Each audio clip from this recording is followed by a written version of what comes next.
Okay, so here's a follow-up video effect video tutorial. So I've still got my same, Titanic, My Heart Will Go On video that I'm working with. And since we went over some keyframe stuff, some basic literal frame editing here, let's go over some other kind of video effects and manipulations. So I use my cut tool, my razor tool, to select this chosen sequence, and then double click that to pull that up into the editing bay. There we go. Remember, I made it a lot bigger, but really it's a tiny little window. Okay, so if I were to go into my tab down here in the effects tab, and here you see there's video effects, transitions. So you have really basic kind of video effects down here, and let's just say that I want to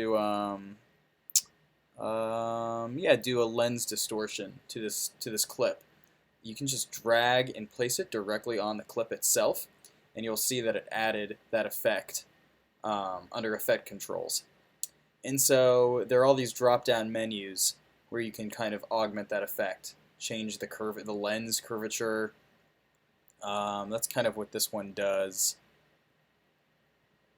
right? Mess with the curve, do kind of like a strange kind of distortion effect. And again, you could use the keyframe animating that we went over last time to change that over time in the sequence, or you could just apply it and it'll stay for the full clip. If you wanted this to change over time, you'd use keyframe, toggle animation, choose where you want it to start warping, add another keyframe at the end, and then just manually drag that or put a number in.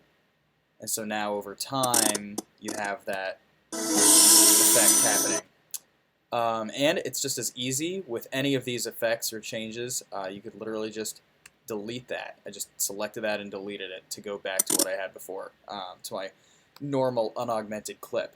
Let's say that I wanted to slow down or elongate this clip, really drag it out for comedic reasons.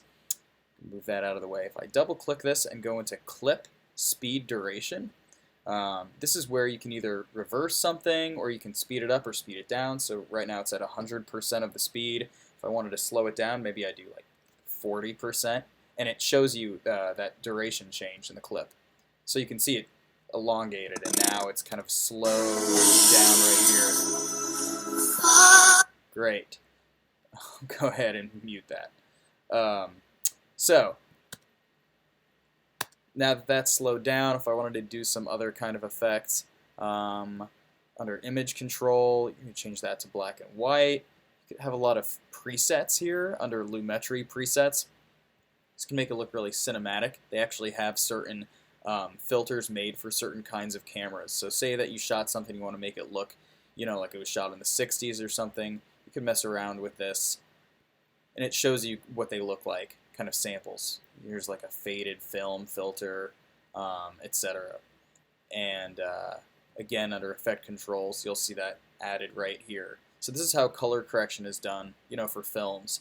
Another really popular one, if you go under video effects again, is color correction. You can change brightness and contrast. Color balance is a good one. You can tint it a certain color.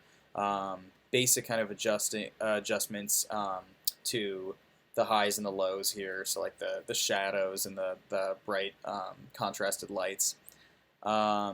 So yeah, really all of your effects are under here. As far as under transform, you've got some basic kind of effects. Let's say that I wanted to add some black cinema bars here. Could add that. And by the way, you can search for any effects. If you're looking for something, you're like, oh, where's contrast or something, you can just type it in and it'll pull up in this quick finder certain effects if you're looking for them really fast. So I just added that crop, right? So literally, if I chose, let's say 8%, and then 8% from the top and bottom, and it'll crop this out. So you can give those cinema bars, make it look like it was shot, on widescreen. All kinds of effect controls you can do here. We might get into keying later, but this is where you have some basic, like green screening. Let's say that there was green in here, or I tinted it green. I add a luma key or a color key, and basically then you can change and alter this, and this is how you would key something. It's actually the this ultra key that you use. So if you shot something on a green screen, or even just painted an object green, you could key on another video using that feature. Let's see. So there are really, any number of kind of changes you can make here. You have all kinds of weird glow effects. I would say just kind of mess around with a lot of these. Remember, any of these changes you can make happen over time, so they can come in and out. You can really alter it in unique ways. And then under transitions between clips, you have all kinds of you have your basic cross dissolve, or cross dissolve from one clip into the other. There you go. Okay, well, it's viewing that at higher quality, but that's what it looks like. And so basically, yeah, those are kind of your main. You've got your slides, your zooms, your wipes. When you add a transition, you can drag that out if you've got enough in each clip that you're transitioning from and to. So you can drag out that transition, so it's like it would be a super long zoom, cross zoom, and effect. If you double click that, you can put in the duration, a custom duration. So say that you wanted a fade in to last, 5 or 10 seconds or something like that. And then you've got dissolves, audio editing. So remember, I want to pull that down a little bit so I can look at both of those tracks, that left and right audio. So if I go into audio effects, there's all kinds of changes down here. I'm sure you guys are really familiar with audio editing since you're all music people.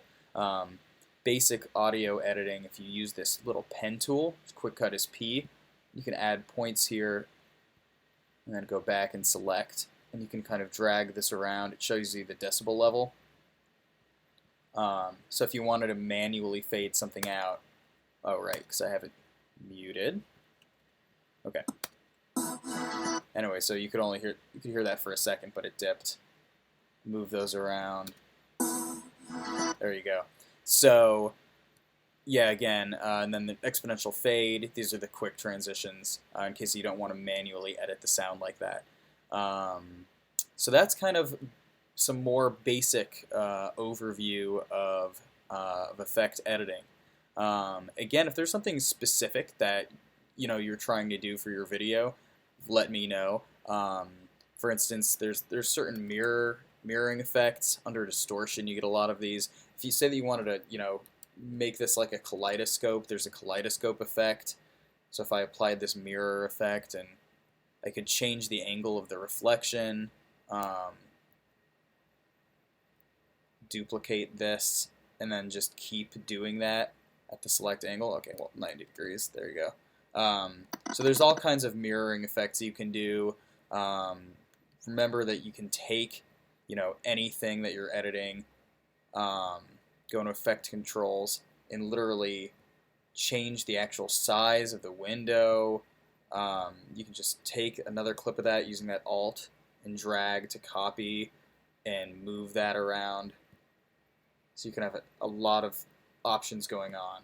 And then you can always, rotate that, move it around. So you can really, really use a combination of effects to make something look totally crazy. I don't know if we went into text editing, but for your title editing. So if you go to New, Legacy Title, and it'll pull up this kind of basic information.